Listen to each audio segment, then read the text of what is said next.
Hari ini, tepatnya 2 tahun yang lalu, Amerika Serikat mencatat kasus pertama virus corona COVID-19 pada 21 Januari 2020. Munculnya kasus pertama COVID-19 ini, itu terjadi menyusul penyebaran cepat di Wuhan, China, kota di mana virus itu pertama kali muncul pada tahun 2019.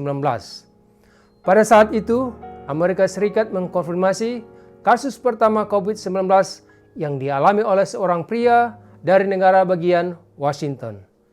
Pria tersebut diketahui pulang ke rumahnya di Snohomish County, Washington, dekat Seattle, pada 15 Januari 2020. Setelah melakukan perjalanan ke Wuhan, ia kemudian memeriksakan diri ke klinik perawatan darurat setempat setelah melihat laporan tentang wabah dan gejala yang dialami, batuk, demam, mual, dan muntah.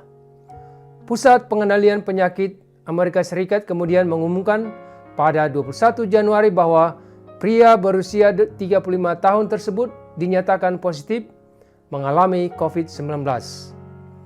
Pria itu pun segera menjalani perawatan di rumah sakit dan kondisinya semakin parah ditambah dengan pneumonia yang dialaminya. Namun gejala-gejala itu kemudian mereda setelah 10 hari masa perawatannya. Beberapa bulan berikutnya, wilayah Seattle menjadi epicentrum awal wabah virus corona COVID-19 di Amerika Serikat. Adapun penghuni sebuah panti jompo di Kirkland, yaitu Life Care Center, yang meninggal karena komplikasi akibat virus itu dalam rentang waktu 1 bulan. Pemerintah Indonesia pun menetapkan virus COVID-19 menjadi bencana nasional. Virus COVID ini mewabah mulai akhir 2019 di Wuhan, China. Kini telah menyebar ke seluruh negara dengan berbagai jenisnya yang sudah bermutasi. Saudaraku sekalian, kita tahu bahwa akar dari segala kesulitan, kesusahan, sakit, penyakit, mara bahaya, semua bersumber dari dosa. Akibat dosa itu, timbullah virus COVID dosa. Suasana surgawi yang ada di bumi ini menjadi sirna. Firman Tuhan di dalam Roma 6 ayat 23 dengan jelas mengatakan, sebab upah dosa ialah maut, tetapi karunia Allah ialah hidup yang kekal dalam Kristus Yesus Tuhan kita. Kita hidup di dalam kungkungan dosa. Hubungan kita yang indah dengan Tuhan terganggu akibat dosa. COVID dosa menyebar ke seluruh penjuru dan mengakibatkan kemerosotan iman kita kepada Tuhan. COVID dosa menyebar seperti COVID-19 yang mengakibatkan kematian di mana-mana. Tidak pandang bulu, tidak pandang jabatan, usia, gender, ataupun status sosial. Virus-virus kepelasiran, cinta akan diri, cinta akan uang, perzinahan telah membawa kita jauh dari Tuhan. Dunia sudah terkontaminasi oleh virus COVID dosa.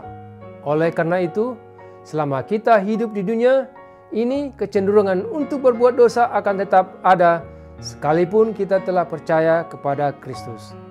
Sebagai orang percaya yang telah diselamatkan, seharusnya semakin hari kita semakin bertumbuh di dalam Tuhan, semakin dewasa di dalam iman, dan semakin serupa dengan Kristus. Tapi kenyataannya, masih banyak orang percaya yang sekalipun tampak rajin beribadah dan terlibat dalam pelayanan, hidupnya masih saja terikat dengan dosa, sifat dan karakter lamanya yang belum juga berubah, dan kehidupannya tak jauh berbeda dengan dunia. Alkitab jelas menyatakan bahwa orang yang hidup di dalam Kristus menyandang status sebagai orang yang merdeka. Roma 6 ayat 18. Mari kita memohon vaksin surgawi dari Bapa kita di surga, sehingga dengan demikian kita boleh kebal dari virus dosa yang mencoba menyerang akan kesehatan rohani kita, serta memutus penyebaran virus COVID dosa. Kiranya Tuhan menyertai kita, sehingga kita boleh terhindar dari COVID dosa ini dan boleh terhindar pula dari virus COVID-19 dan menantikan Yesus untuk segera datang kembali dengan dunia yang baru, di mana tiada lagi dosa dan duka cita. Kami dari Fisdiak Media Ministry, Tuhan memberkati.